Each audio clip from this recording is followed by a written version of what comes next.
अस्सलाम वालेकुम, मेरा नाम डॉक्टर शुएब कंवल है। आज मैं आप लोगों को प्लूरल एफिजियन की शॉर्ट केस स्कीम बताऊंगा।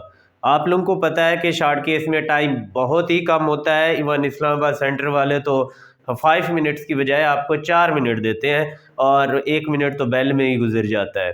तो इतने ही शॉर्ट टाइम में आप लोगों ने कैसे एक पूरा शॉर्ट केस एग्जामिन करना है, उसके लिए आपके बैकग्राउंड में एक स्कीम होनी चाहिए। विदाउट स्कीम आप कभी डायग्नोसिस तक नहीं पहुंच सकते, ना ही अपना एग्जामिनेशन कंप्लीट कर सकते हैं। तो इसलिए मैंने आप लोगों के लिए एक शॉर्ट केसेस सीरीज़ बनाई है, जिसमें मैं बताऊंगा कि किस किस तरह स्टेप वाइज चलना है, और इसी तरह फिर पेशेंट पे करके भी दिखाऊंगा। अभी वीडियो बना रहा हूं मैं जस्ट आप लोगों की मेमोरी के लिए, ताकि आप लोगों के बैकग्राउंड में मेमोरी बन जाए और किस तरह एक केस को अप्रोच करना है। तो प्लूरल एफिजियन आप बाज़ औक़ात ये होता है कि सेंटर पे केस का पता चल जाता है फिर भी फेल हो जाते हैं, या फिर ये होता है कि उसके एग्जामिन करने से थोड़ा बहुत आइडिया हो जाता है कि ये प्लूरल एफिजियन है, उसके बाद कैसे अप्रोच करना है उसके लिए फिर हम कंफ्यूज हो जाते हैं। जब भी प्लूरल एफिजियन का केस आता है तो आप लोगों के माइंड में 4-5 चीज़ें होनी चाहिए। क्या हो सकता है? नमूनिया हो सकता है, टीबी हो सकती है, सीए लंग हो सकता है, या पल्मोनरी इन्फेक्शन, यानी कि लेफ्ट लंग के अगर एफिजियन है तो ज़्यादातर चांसेस है कि लंग की ही पैथोलॉजी होगी। तो लोकल काजेस को पहले ज़्यादा रूल आउट करें, उसके बाद आप सिस्टेमिक पे जैसे सीएलडी, सीकेडी, सीसीएफ और नेफ्रोटिक सिंड्रोम या मिक्स्ड एडिनोकार्सिनोमा या रोमाटोलॉजिकल डिजीजेज ये हो सकती हैं। तो इन चीज़ों को हमने रूल आउट करना है। तो तरतीब से कैसे एग्जाम, सबसे पहले कमांड क्या मिलती है? Back of the chest examine. Most of the time यही एक ही कमांड होती है कि back of the chest examine करें। तो आपने जाते ही क्या करना है, पेशेंट के साथ अपने आप को इंट्रोड्यूस, ग्रीटिंग, इंट्रोडक्शन उसमें आपने बताना है, और उसके बाद उससे आपने उसका उसका इंट्रोडक्शन भी पूछना है, उसका नाम भी पूछना है। उससे क्या होगा, उसकी आपको होर्सनेस ऑफ वॉइस का पता चल जाएगा कि सीए लंग में होर्सनेस ऑफ, एक इधर से ही जाते ही आपको पता चल जाएगा ये तो सीए लंग का पेशेंट है, तो आप आगे इजीली अप्रोच कर सकेंगे। जस्ट नाम पूछना है आपने। फिर उनसे जो है वो वर्बल कंसेंट भी लेनी है। फिर एक्सपोजर उस पेशेंट से खुद ही करवाना है, पेशेंट को कभी टच नहीं करना। और उसके बाद पेशेंट को जो है वो इसके लिए एक्सपोजर के बाद, कंसेंट के बाद आप एग्जामिन करना शुरू कर दें। और फिर जो है आप लोगों ने पोजीशनिंग इम्पोर्टेंट है कि उसके हाथ जो है इधर रखवा लें, ये आप लोगों को पता है। ये या पिलो रखवा लें, इस तरह की पोजीशन लाजमी बनवानी है। ये आईएमएम वाले या पार्ट 2 वाले ये सेम ही स्कीम है, दोनों का ही प्लूरल एफिजियन आता है और दोनों में बहुत ही इंपॉर्टेंट केस है। ये आपने कंसंट्रेशन से सुनना है, तरतीब से, और इसी तरह माइंड में स्केच बना लेना है कि आपने जाते ही पूछना है, उससे हॉर्सनेस का पता चलेगा। और फिर उसके बाद जब आप इंस्पेक्शन करने, आप 4 स्टेप जो है, इंस्पेक्शन, पल्पेशन, परकशन और अस्कल्टेशन। इंस्पेक्शन पे जाते ही क्या देखना है, बैक से आप साइड पे होके खड़े होंगे, बैक से देखेंगे, साइड से देखेंगे, दोनों साइड से आपको एक बल्ज फील होगा, लोकल बल्ज। और आपने उसी वक्त आपने अपनी वॉच पे देखना है और रेस्पिरेटरी रेट काउंट कर लेना है। मोस्टली लोग रेस्पिरेट भूल जाते हैं, ये टाइम है इंस्पेक्शन करते हुए आप 15 सेकंड के लिए रेस्पिरेट भी काउंट कर लें, और साथ में आपने उसकी लोकल बल्ज देख लेनी है, मूवमेंट्स देख लेनी है। टेप लगी होती है कभी कभी, उसके ऊपर ड्रेसिंग लगी होती है, या फिर ट्यूब लगी होती है, या स्कार होता है ट्यूब का, वो आपने देख लेना है लोकल एरिया पे, उस साइड पे। जब अगर टेप लगी हुई तो इसका मतलब है वहां से प्लूरल टैप हुआ, तो ये भी आपको एक क्लू मिल जाता है। या बल्जेंगे वहां से, इंस्पेक्शन से काफी सारी इंफॉर्मेशन आप गेन कर लेते हैं। आगे आते हैं पल्पेशन पे, तो आपने टेंडरनेस चेक करनी है। आपको पता है जहाँ प्लूरल एफिजियन होगी तो वो टेंडर होगा वो एरिया, और उसके बाद पेशेंट से पेन का पूछ लेना है, एक्सपेंशन चेक कर लेनी है, और वोकल फ्रेमेटस चेक करना है बायलेटरली। तो उससे आपको आइडिया होगा अगर प्लूरल एफिजियन वाली साइड पे वोकल फ्रेमेटस रिड्यूस होगा या एब्सेंट होगा। अब चलते हैं स्कल्टेशन पे। ये सॉरी, उससे पहले परकशन, परकशन नोट पता चल जाता है, उस साइड पे स्टोनी डल होता है, बाकी रिलेटिवली ठीक होता है। उसके बाद आखिरी स्टेप जो है वो स्कल्टेशन है। स्कल्टेशन पे ब्रेथ साउंड एब्सेंट होती है, आपने माइंड में पहले ही बनाया हुआ है तो एब्सेंट है, या थिक पेशेंट है, या पेशेंट का कोई इस तरह की चेस्ट वाला हेल्दी पेशेंट है तो उसमें आप लोगों को दोनों तरफ ही ब्रेथ साउंड डिक्रीज लगना शुरू हो जाती हैं, तो वो आपने क्लियर रहना है कि किस साइड पे आपने प्लूरल एफिशिएंसी की सारी फाइंडिंग बतानी है।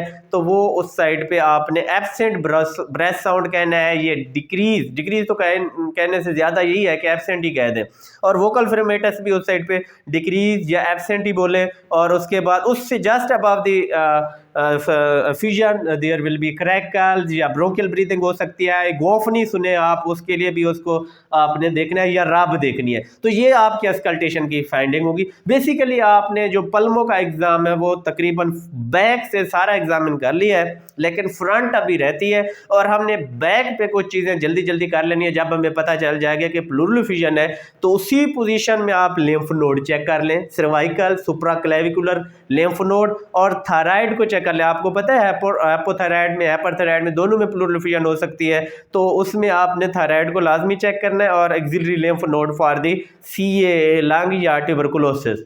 उसके बाद आपने जो है उसकी सैक्रल एडिमा भी देख लेना है, वो भी इम्पोर्टेंट है।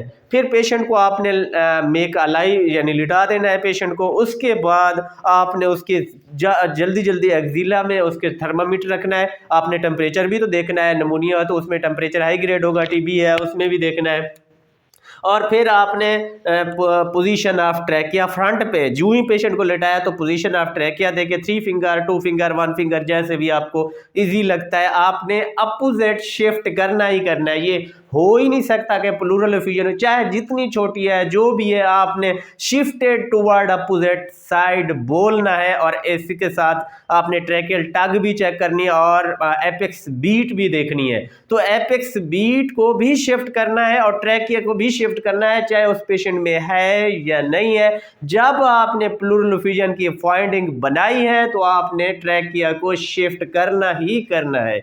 तो उसके बाद आपने जो है एपेक्स बीट, और जिस तरह आप एपेक्स बीट को P2 सुन लें और या फिर पल्पेट कर लें पल्मोनरी हाइपरटेंशन के लिए, वो भी एक चीज़ फ्रंट पे हो जाएगी। फिर आ जाए नेक पे अब जब भी प्लूरल एफिशिएंसी का पेशेंट हो या SOB का पेशेंट हो तो JVP मिस नहीं करनी, ये बहुत इंपॉर्टेंट होती है। हेपेटोजुगुलर रिफ्लक्स भी साथ चेक कर ले।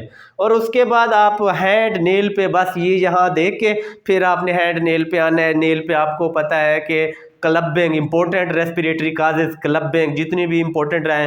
उसके बाद इसका कैलोनेकिया, लिकोनेकिया या फिर नेल फोल्ड इन्फाक्ट एनीमिया के लिए आप देखें। और उसके बाद आपने इनके जो है फिंगर्स को इम्पोर्टेंट होती हैं। ये साइनोसिस को भी वैसे देखना होता है क्योंकि रेस्पिरेटरी काज में साइनोसिस भी होती है। अच्छा, जॉइंट की वेस्टिंग भी हो सकती है, पामर एरिदीमा हो सकता है अगर फ्रंट पे देखते हैं तो, या फिर डिफॉर्मिटी होगी। डिफॉर्मिटी हैंड पे देखनी है। आप देखिए आपके रोमाटोलॉजिकल काजेज सारी इधर से ही रूल आउट हो जाती है। अगर हैंड पे डिफॉर्मिटी है तो आप RASLE सिस्टेमिक स्क्लेरोसिस सोचें। तो इसी तरह आपका निकोटीन स्टेन होते हैं, आप लोगों को पता है जो स्मोकिंग करते हैं उनके यहाँ उसके निशान बना होता है जिसको निकोटीन स्टेन कहते हैं।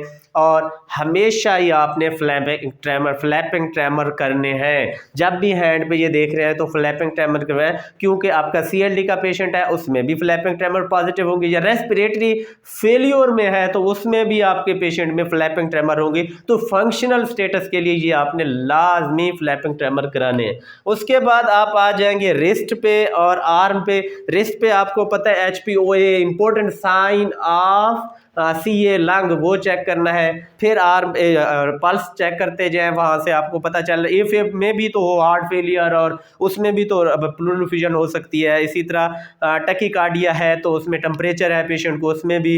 फिर AV फेस्टुला ये बना है तो वो CKD का पेशेंट है तो वो देख लें, या फिर उसके ब्रूजेस पेशेंट के ऊपर बने हुए हैं, या अकैंथोसिस निग्रिकेंस आप एक्जिला में आ जाए वो देखें, और साथ में एक्सिलरी लिम्फ नोड चेक कर लें बाइलेटरली दोनों तरफ। आपने ये चीज़ें आर्म और हैंड, आर्म एंड एक्जिला में ये चेक कर लिए। फिर आ जाए आप फेस पे। फेस पे सबसे पहले आपने टेम्पोरल वेस्टिंग देख लेनी। वैसे जब भी पेशेंट के पास जाते हैं तो डिक्यूबिटस अगर लेटा हुआ किस तरह है आपको पता है, प्रोपअप होगा, पेशेंट हार्ट फेलियर का होगा। इसी तरह इमिशिएटेड है, वेस्टिंग है तो आप CA लंग का सोचें, TB का सोचें, तो टेम्पोरल वेस्टिंग इज इम्पोर्टेंट। उसके बाद एलोपेशिया है तो ये SLE। इसी तरह आइज में आ जाए पेरी ऑर्बिटल पफिनेस है तो नेफ्रोटिक या रीनल काज है तो इसी तरह जॉन्डिस देखें तो आपको CLD की एनीमिया देखें इसके ऊपर, फेस के ऊपर बटरफ्लाई रैश देखें, बाईलेटरल बटरफ्लाई रैश SLE में होते हैं। और लेटरल 1/3 जो है 2/3 होता है या 1/3 loss of eyebrow in the hypothyroidism, वो भी आपने देखना है क्योंकि हमारे माइंड में हाइपोथायराइडिज्म को भी होना चाहिए। इसी तरह टांग की देखें, मैक्रोग्लॉसिया तो नहीं है। फिर ओरल हाइजीन देखें, डेंटल देखें। इसके बाद आपने सेंट्रल साइनोसिस भी फेस पे इधर ओरल देख लें। इसके बाद आप आएंगे हाँ जी, पर्सनल ब्रीदिंग भी पेशेंट की देख लेनी है। ओरल अल्सर इंपॉर्टेंट है और बाइलेटरल फेशियल सिमेट्री देख लेनी है सार्कोइडोसिस के लिए, उसमें भी तो फ्यूजन हो सकती है ऑल्दो इट्स रेयर काज। उसके बाद आप फेस भी हो गया आपका और एब्डामन, सीधा बस फेस है, आपने एब्डामन पे चले जाना है। एब्डामन पे आपके क्या होगी, एसाइटिस को देखें और लिवर स्प्लीन को देखें, दोनों को देखना इंपॉर्टेंट होता है। उसके बाद नीचे जाएंगे तो पीडल एडिमा। अब एब्डामन के बाद लेग है, लेग में आपने पीडल एडिमा देखना है, एरिथेमा नोडोजम देखना है जो कि ट्यूबरकुलोसिस का एक पेरिफेरल स्टिग्मेटा है। और इसी तरह आपने उसकी जो फुट के ऊपर डिफॉर्मिटी, और मेन चीज जो देखनी है जो ही जाते हैं तो डीप टेंडन रिफ्लेक्सेस, आपको पता है स्लो रिलैक्सेशन होती है इन दी हाइपोथायराइडिज्म। अगर वो आप कर लेते हैं और आप सस्पेक्ट भी कर रहे हैं कि नॉन पिटिंग एडिमा है तो तब आप करें, अगर पिटिंग है तो फिर ना करें। नॉन पिटिंग में आपने लाजमी डीप टेंडन रिफ्लेक्सेस चेक करनी है। तो ये है सारी प्लूरल एफिजियन की स्कीम। इस तरह आप लोगों ने अप्रोच करना है कि मैंने पहले चेस्ट की बैक करनी है, फिर मैंने ये सर्वाइकल लिम्फ नोड करने हैं, फिर मैंने फ्रंट पे आके ट्रैकिया चेक करना है, फिर मैंने हैंड से शुरू करना है, फिर फेस और एब्डामिन एंड फिर आपकी लेग्स हो जाएंगी। और इंशाल्लाह इस तरह आप लोग 5 मिनट के अंदर अंदर एग्ज़ाम कंप्लीट कर लेंगे और कोई पॉइंट आपका मिस भी नहीं होगा। और इंशाल्लाह मैं और भी शॉर्ट केसेस पे वीडियो बनाऊंगा। अल्लाह हाफिज़।